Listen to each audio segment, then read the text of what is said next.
Di sini saya akan menjelaskan tentang diagram PT atau diagram fase. Mengapa disebut diagram PT? Karena pada diagram ini sumbu vertikalnya ini menunjukkan perubahan tekanan, kemudian sumbu horizontalnya menunjukkan perubahan suhu. Ya.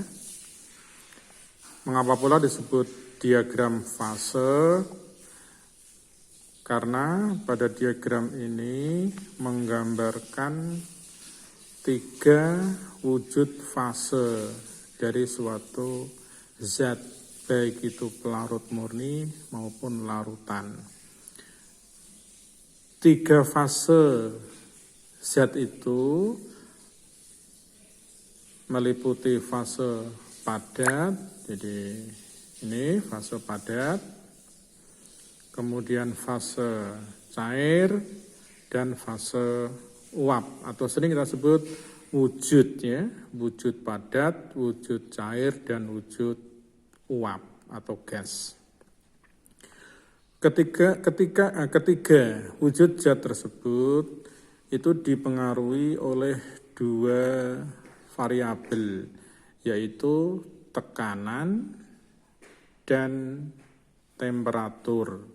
Sekali lagi, 3 wujud zat padat, cair, dan uap itu dipengaruhi oleh 2 variabel, yaitu tekanan, ini digambarkan ke arah vertikal, dan temperatur atau suhu yang pada diagram ini itu digambarkan pada arah horizontal.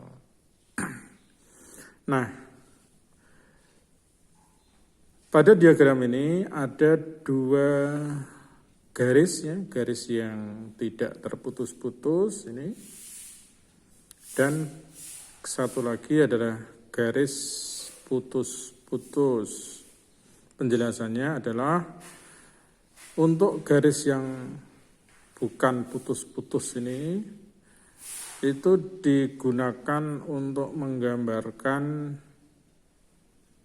pelarut murni, ya, digunakan untuk menjelaskan pelarut murni, sedangkan yang garis putus-putus ini digunakan untuk menjelaskan tentang larutan. Jadi 2 hal itu, pelarut murni dan larutan. Nah, coba kita lihat masing-masing garis itu, tapi untuk yang bagian pertama kita fokus pada garis yang bukan putus-putus, ini mewakili pelarut murni. Kita lihat garis ini merupakan garis batas, ya, garis batas antara 3 wujud pelarut. Ya. Kita sedang bicara tentang pelarut, jadi garis batas antara 3 wujud pelarut. Kita lihat yang pertama, padat, ini padat, ini wilayah padat, ya, wilayah padat, ini mulai dari ini, wilayah padat untuk pelarut. Ini adalah wilayah uap untuk pelarut, dan yang di area ini, ya, ini atas, itu adalah area untuk wujud cair dari pelarut. Nah, untuk garis batas antara wujud padat dengan wujud uap atau gas, ini namanya adalah garis sublim, ya, garis sublim. Ingat, karena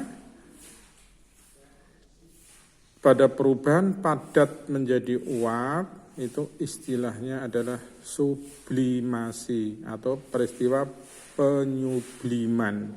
Sekali lagi, untuk padat berubah jadi uap, itu namanya adalah sublimasi atau penyubliman ya, sehingga garis batasnya disebut sebagai garis sublim.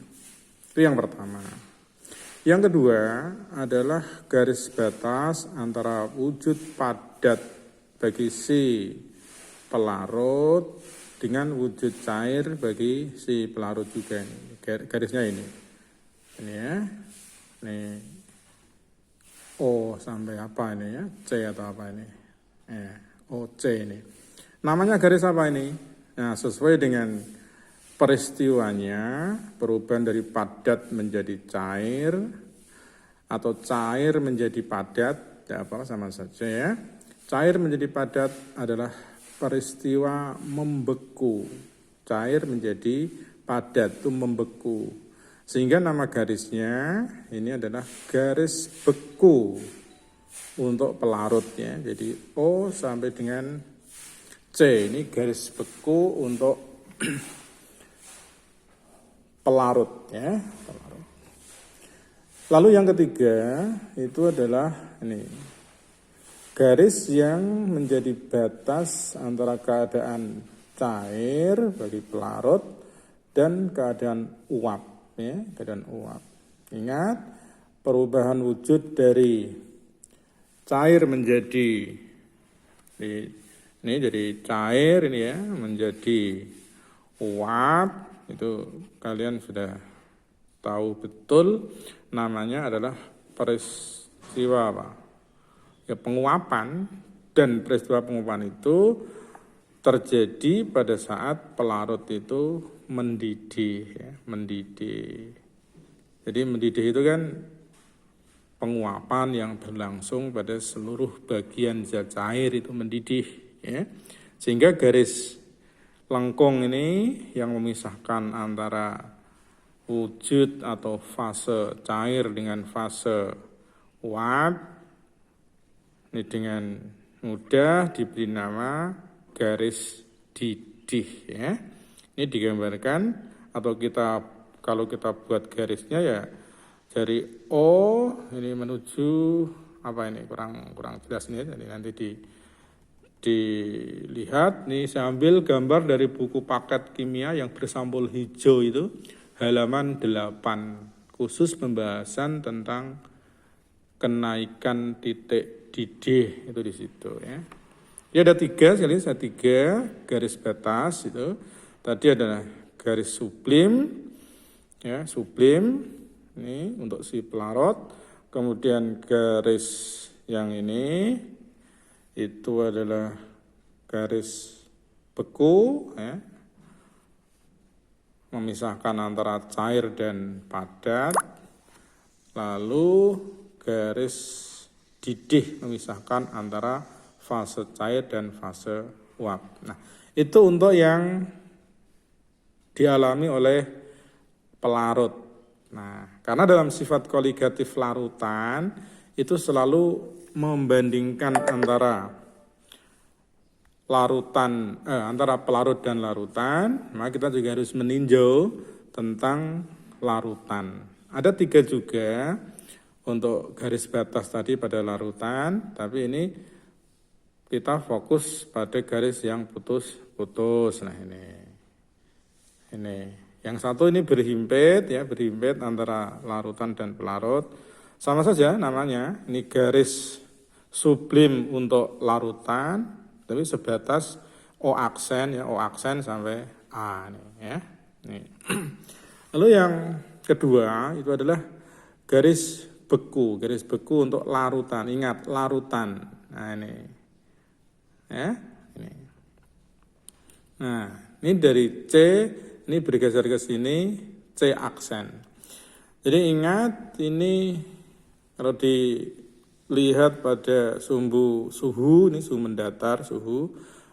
Nah, suhu. Jadi semakin ke kanan nih suhu semakin tinggi.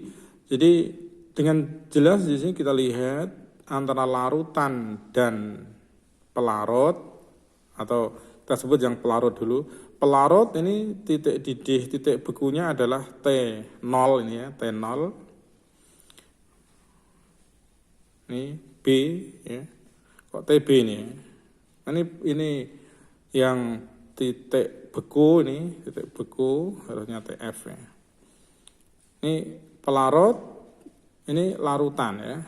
Ini coba biar lebih fokus, nih saya ganti.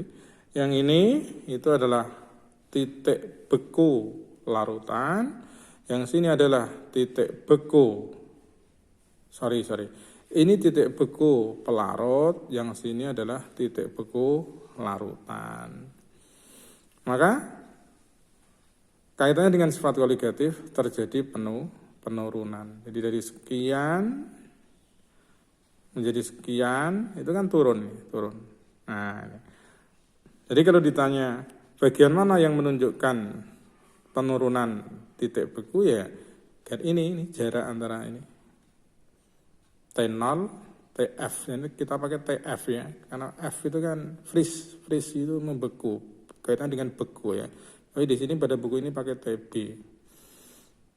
bahasa Indonesia beku, gitu. Tapi secara umum banyak buku yang memberikan simbol untuk titik beku itu adalah TF, jadi ada TF0 dan TF. TF0 untuk titik beku pelarut, TF saja untuk titik beku larutan. Jadi terjadi penurunan. Nanti simbolnya adalah delta TF ya, delta TF. Jadi bagian ini penurunan. Maka titik beku larutan selalu lebih rendah daripada titik beku pelarut murninya. Nah, lalu yang kaitannya dengan titik didih itu ya ini. Yang ini itu adalah T boil TB ya, kita pakai TB, simbol TB mula-mula pelarut murni TB 0, yang ini adalah TB. Jadi TB itu untuk larutan itu lebih tinggi daripada TB pelarut murni. Jadi kita sepakat pakai simbol TF sama TB saja ya. Jangan seperti yang di buku ini pakai lambang bahasa Indonesia yaitu TB sama dengan TD. Kita sepakat pakai simbol TF sama TB. F itu freeze gitu ya. Peristiwa pembekuan. Kalau TB itu boil mendidih ya. Jadi ini untuk larutan ini kan dari sini kan larutan kan tarik ke bawah kan sama saja, ini untuk menunjukkan titik didihnya itu ada di sini. Jadi titik didih larutan itu naik dibandingkan dengan titik didih pelarut ini naik. Maka istilah sifat koligatifnya adalah kenaikan titik didih ya. Kemudian yang satu itu adalah penurunan tekanan uap ya, penurunan tekanan uap. Untuk penurunan tekanan uap ya, sifat koligatifnya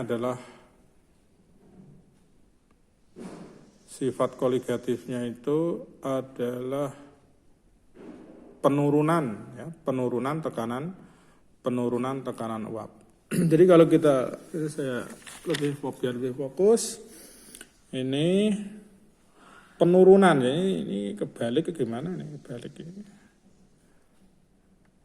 Betul ya. Ini P ya, ini simbolnya kok P sama P aksen. Kita pakai P0 nih. Ini P0 ya. P0 di sini itu tekanan uap untuk pelarut ya, tekanan untuk pelarut ini P0 ya. Ini P0. Kemudian yang sini adalah tekanan uap untuk larutan di sini ya. Jadi dari sini ke sini itu kan turun. Jadi untuk tekan uap sifat koligatifnya adalah penurunan tekanan uap. Jadi bagaimana kalau kita buat itu ya sekian ini menunjukkan delta P ya, delta P. Nah, ini delta P.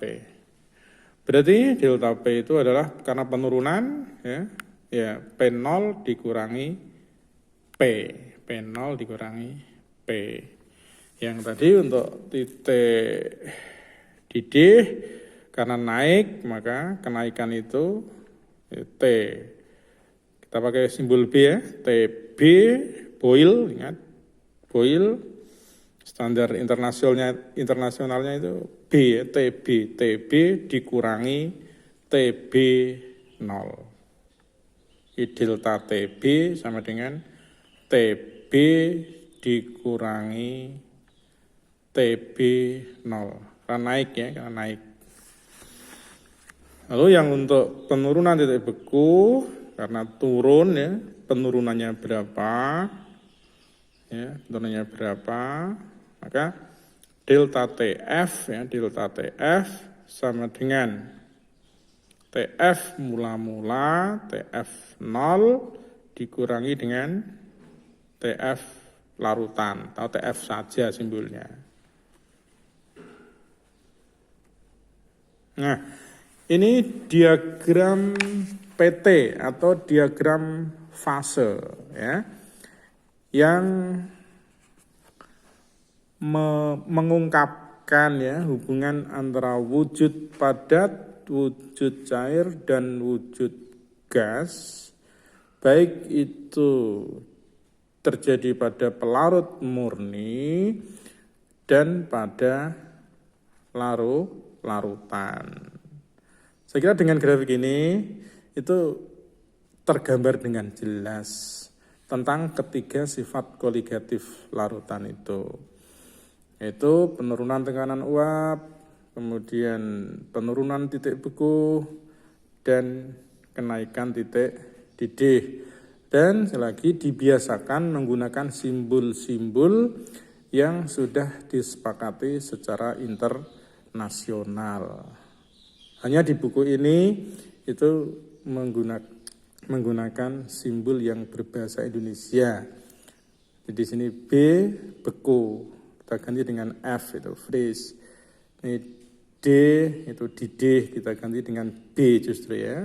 Jadi TB 0, TB, B itu boil ya. Kaitannya dengan peristiwa mendidih. Nah, lagi pula tadi saya ulangi, kamu bisa menunjukkan 3 jenis garis tadi, baik yang dialami oleh larut murni maupun yang dialami oleh larutan. Ada 3 sekali lagi, jadi garis apa tadi? Garis sublim, kemudian garis didih, dan yang kesini ini ya itu adalah garis beku. Yang lagi garis sublim, garis beku, dan garis didih.